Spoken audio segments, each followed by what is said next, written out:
آج کہاں بیٹھنا ہے؟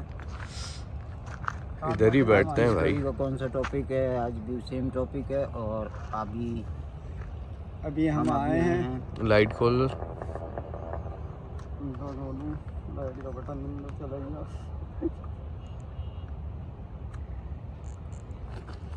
یہ ابھی آئے ہیں بھائی ہم، اور آج یہاں بیٹھیں گے ہم. یہ ایک ویران ایریا اور بالکل سناٹا. اس وقت رات کے کیا ٹائم ہو رہا ہے؟ رات کے کتنے بجے ہیں بھائی؟ 12:05. 12:05 ہو رہے ہیں. تو ہم یہاں سے بیابان میں بیٹھے ہیں. یہ آصف بھائی کہاں بیٹھنا ہے یہ بتائیں آپ. بس ادھر ہی بیٹھتے ہیں. ادھر ہی بیٹھیں؟ یہ سامنے درخت کے پاس. صحیح ہے بھائی. آغاز کریں ہم اپنے پروگرام کا آغاز کرتے ہیں اور آپ لوگوں سے اپنی اسٹوری شیئر کرتے ہیں.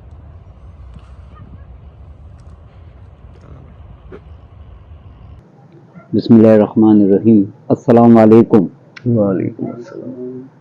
آج ایک نئی اسٹوری کے ساتھ ڈرنا نہیں ہے اس چینل سے آپ لوگوں سے مخاطب ہوں. اور آج ایک اپنے دوست کی سنائی ہوئی اسٹوری آپ لوگوں سے شیئر کروں گا. یہ اسٹوری کراچی کی ہے، اور کیونکہ ہمیں ایسا نہیں ہے کہ ساری اسٹوریاں ہم جو وہ بتاتے ہیں آپ لوگوں سے جو شیئر کرتے ہیں وہ اسٹوریاں ساری ہماری یاد بیتی نہیں ہیں. وہ ہمارے کسی عزیز کسی دوست کے ساتھ جو واقعہ پیش آیا ہوتا ہے وہ ہمیں بتاتے ہیں، اور ہم اس کے وٹنس بھی نہیں ہیں. لیکن جب وہ ہمیں بتاتے ہیں اور اس جگہ کا وہ ہم دیکھتے ہیں،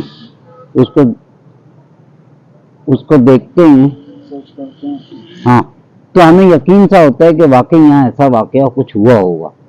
یہ ہمارے ایک دوست ہیں سید سجاد حسین شاہ فیملی سے تعلق ہے، اور آج کل سعودی عرب میں ہوتے ہیں یہ. اور ان کے والد صاحب اللہ انہیں جنت الفردوس نصیب کرے، انتقال ہو گیا ان کا. وہ بڑے پہنچے ہوئے انسان تھے اور بہت نیک انسان تھے، بہت اچھے آدمی تھے. ان کو اس چیز اور ان چیزوں کے متعلق کافی عبور حاصل تھا. وہ ان کو کافی علم تھا اس چیز کا. وہ عالم نہیں تھے، وہ اس چیز سے کافی معلومات رکھتے تھے، اور ان کو ان چیزوں کا کافی وہ تھا کہ وہ ان چیزوں کو پکڑ بھی سکتے تھے. تو سجاد حسین شاہ نے واقعہ ہمیں بتایا تھا، اور ہم نے وہ جگہ بھی جا کے سروے کی، دیکھا اس جگہ کو. یہ ریس کورس میں ریلوے کوارٹر میں شاید لوگوں نے دیکھا ہو. وہاں پہ موسٹلی بلڈنگ جو ہیں 1938 کی برٹش دور کی بنی ہوئی ہیں، بیفور پارٹیشن سے بھی پہلے کی بلڈنگ ہیں، انگریزوں کے ٹائم کی بہت پرانی بلڈنگ ہیں. اور اس کے اندر سرونٹ کوارٹر ہیں. تو ریلوے کوارٹروں کے اندر ادھر ایک فیملی آئی رہنے کے لیے، میاں بیوی اور ایک ان کی بچی.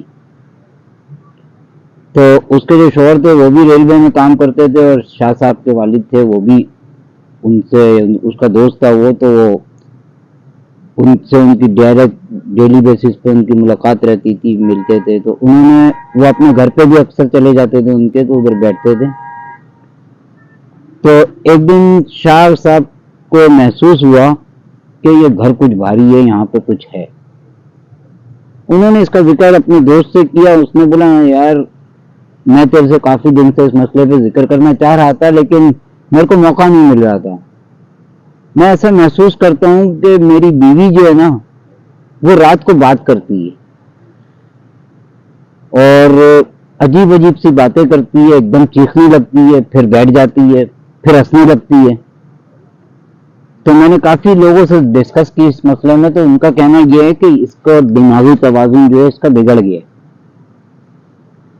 اور یہ جو ہے نا پاگل ہو گئی ہے. اس کو کسی یعنی نفسیاتی ڈاکٹر کو دکھاؤ. تو اس نے بولا شاہ صاحب میں نے اس چیزوں کا ایسا ایکسپیرینس کیا اور میں نے خود دیکھا ہے اس کے ساتھ یہ ہوتا ہے، اور بعض اوقات تو میں ڈر جاتا ہوں. تو شاہ صاحب نے بولا اچھا اب اس کی اگر کبھی کنڈیشن ہو تو مجھے بلوا لینا. نزدیکی تھے. تو ایک دن ان کو ایسے ہی وہ دورہ سا پڑا. لوگ اس کو کہتے تھے یہ دورہ ہے، اور اس کی جو یہ ہذیانی کیفیت ہے جس کو ہم لوگ بولتے ہیں کہ اس کو ایک دم ہسٹریا ہو گیا، اور وہ ہذیان بکنے لگی اور چیخ و پکار، اور یہ جس کو پاگل پن کا دورہ بولتے ہیں. وہ گیا سیدھا، اس نے جا کے شاہ صاحب کو بولا شاہ صاحب طبیعت خراب ہے اس کی، آپ آؤ ذرا آپ کی بھابھی کی. شاہ صاحب گئے ادھر، انہوں نے جا کے دیکھا اور فوراً ہی ججمنٹ کر لیا کہ یہ جو ہے اس کے ساتھ کوئی ایسا انہونی معاملات ہیں. انہوں نے کوشش کی اس کو سر سے پکڑنے کی، لیکن اس نے ان کو ہاتھ نہیں رکھنے دیا. وہ ان کا ہاتھ جھڑک رہی، بھاگ رہی اور گالیاں بک رہی ان کو کہ دفعہ ہو جائے یہاں سے تو، اور بڑی غلیظ زبان استعمال کر رہی. شاہ صاحب اس کے پیچھے رہے، دیکھ میں تیرے کو کچھ نہیں کرتا، لیکن اگر تو نے اس گھر کا، میرے بھائی کا اور اس بچی کا اگر پیچھا نہ چھوڑا تو میں تیرے کو جلا دوں گا. بلکہ کیوں کیا تیرا کوئی اچھا بھی آ جائے میرا کچھ نہیں کر سکتا. اور یہ لوگوں نے اپنی آنکھوں سے دیکھا سنا، جو ان کے پڑوسی تھے، کیونکہ ایک ایک کمرے کے گھر ہیں، وہ اس کا جو نیبر ہیں وہ آج بھی ہیں، وہ جو سروینٹ کوارٹر ہیں وہ آج بھی ہیں، آج بھی ویسے اسی کنڈیشن میں ہے. تو شاہ صاحب واپس باہر آ گئے، کہیں گے یار یہ تو مجھے اپنے سر پہ ہاتھ نہیں رکھنے دے رہی ہے، اور میرا سارا دار و مدار جو ہے اس کی چوٹی میں تیری بیوی کی سر پکڑوں گا، اس کی چوٹی میرے ہاتھ میں آنی چاہیے.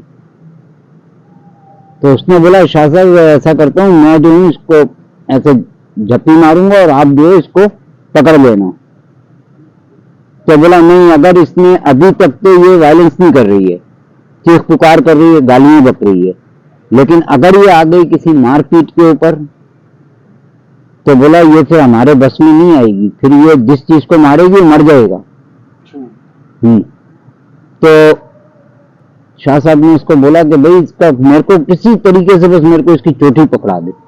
شاہ صاحب نے باہر آ کے اس عورت کے شوہر کو بولا کہ بھائی یہ اس کے پوری طرح سے اس نے اس کو قابو میں کیا ہوا ہے، اب مجھے کوئی ایسے ہنٹ دے کہ یہ اس کنڈیشن میں ہو.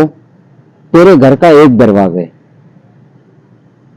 ٹھیک ہے، اور ایک ہی کھڑکی ہے، میں کھڑکی سے اندر آ نہیں سکتا، گرل لگی ہوئی ہے، اور اس کے سامنے سے آؤں گا تو یہ میرے کو اپنے نزدیک نہیں آنے دے گی، اور میں نے اس کے سر پہ جانا ہے، اس کے سر کے پاس اس کو. اس نے بولا ٹھیک ہے، میں اس کو جو ہے نا ایسے پریشان کروں گا اور اس کو میں دروازے تک لے کر آتا ہوں، مین ڈور پہ، آپ چلے جاؤ، میں اس سے بات کر رہا ہوں، آپ پیچھے سے آنا. وہ اس کو ایسے آئے، اس کو جا کے بولا تو ہے کیا، اگر شادی چاہے نا تو تیرے کو ابھی 5 منٹ کے اندر جو ہے تیرے کو راکھ بنا دیں گے. تو نے میرے زندگی خراب کر دی، تو نے میری بچی کو اتنا تشدد کیا اور اس بچی کو اتنا ڈرا دیا کہ وہ سہم گئی ہے. تو کہتی ہے نہیں کہاں، اس نے بولا میں تیرے کو یہاں سے نکالوں گا. تو بولتا ہے کہ اگر تو مجھے نکال سکتا ہے تو مجھے نکال کے بتا. تو بہرحال وہ اس کو کسی طریقے سے آئی ڈونٹ نو، لیکن وہ اس کو دروازے تک لے آیا، یعنی گیٹ کے اوپر اس کو اپنے دروازے پہ لے آیا، اور اس سائڈ پہ خود کھڑا ہوا، پیچھے جو مین ڈور تھا کھلا ہوا تھا. پیچھے سے شاہ صاحب گئے اور انہوں نے اس کی چوٹی کو اپنے بازوؤں میں لپیٹ لیا اور پکڑ لیا. اور اس کے بعد پھر کوئی پڑھائی کی، ان کے ہاتھ دوسرے ہاتھ میں کوئی بوتل تھی، اس میں کوئی پانی تھا، وہ اس کے اوپر پھینکتے گئے. یہ پھینکتے گئے اور اس کی چیخ و پکار ایسی تھی کہ 2 محلوں نے سنی. وہ لوگ سمجھ رہے تھے کہ شاید یہاں پہ کسی عورت پہ کوئی تشدد کر رہا ہے، اور عورت کی آواز میں چیخ رہی. بہرحال اس کو قابو کر کے رکھا، اور پھر جتنی تیزی سے پڑھ سکتے تھے، بڑا عبور تھا ان کو، بڑے قابل آدمی تھے، انہوں نے اس کو کچھ قرآنی آیتیں وغیرہ پڑھ کے اس کو دم کرتے گئے. آخری میں سست ہو کے نڈھال ہو کے بیٹھ گیا، ایک سائڈ میں بیٹھ گئی. تو وہ اس کو کہتی ہے کہ ٹھیک ہے، میں تیرے سے وعدہ کرتی ہوں کہ میں یہاں سے چلی جاؤں گی، اس بچی کو بھی چھوڑ دوں گی اور اس جگہ کو بھی چھوڑ دوں گی، لیکن تم مجھے چھوڑ دے. ابھی بولتی تم مجھے چھوڑ دے، اگر میں تھوڑی دیر اور اس میں رہ گئی تو میں جل جاؤں گی. بولتا میں تو چاہتا ہی یہی ہوں، شاہ صاحب نے اس کو کہا میں تو چاہتا ہی یہی ہوں کہ تو جل کے بھسم ہو جائے، تاکہ تو آئندہ کسی انسان کو پریشان نہ کرے، کیونکہ تو کوئی اور مخلوق ہے، ہم کچھ اور ہیں. اور تم لوگ شرارتی ہو اور آ کے انسانوں کو تنگ کرتے ہو. بولا میں تیرے سے وعدہ کرتی ہوں کہ میں یہ جگہ بھی چھوڑ دوں گی اور اس بچی کو بھی چھوڑوں گی. لیکن شاہ صاحب نے بولا کیا گارنٹی ہے؟ کیا کہ میں نکلنے کے ٹائم پہ آپ کو یہ ثبوت دوں گی کہ میں یہاں سے چلی گئی ہوں اور میں دروازہ پٹک کے جاؤں گی اور جب میں ایسا پٹکوں گی تو اس کا لاک بھی ٹوٹے گا. وہ پہچان ہے کہ سمجھ لینا میں چلی گئی. تو بہرحال وہ چیز چلی گئی. شاہ صاحب کو اللہ پاک جنت نصیب کرے، وہ آج اس دنیا میں نہیں ہے اور کافی ان کی خدمات ہیں اس سلسلے میں، اور ہم نے تو ان کے بہت ایک دو کام خود اپنی آنکھوں دیکھیں جو انہوں نے کیے ہیں. ایک انبلیویبل بات ہے کہ ہم یقین نہیں کرتے کہ جب تک آنکھوں کے سامنے جو چیز نہ ہو، سنی سنائی پہ یقین نہیں کرتے، لیکن جو آنکھوں دیکھا اس کو جھٹلا بھی نہیں سکتے. تو شاہ صاحب نے ایسے بہت سے کام کیے ہیں. آج ان کے صاحبزادے ہیں سید سجاد حسین شاہ، وہ سعودی عرب میں ہوتے ہیں، اور یہ علم جو ہے سجاد حسین شاہ کو اس کے والد نے کچھ سکھایا ہے، ٹرانسفر کیا ہے. انکل کی یہ کہانی اگر آپ لوگوں کو پسند آئی ہو تو پلیز ان کی ویڈیو کو لائک کریں اور ہمارے چینل کو سبسکرائب کریں. قرآن کی سائد سے اپنے واقعے کا اختتام کرتے ہیں. سورہ ہجر آیت نمبر 15. اعوذ باللہ من الشیطان الرجیم، بسم اللہ الرحمن الرحیم. والجان خلقناہ من قبل من نار السموم، اور جنوں کو اس سے بھی پہلے بے دھوئیں کی آگ سے پیدا کیا تھا. اللہ حافظ.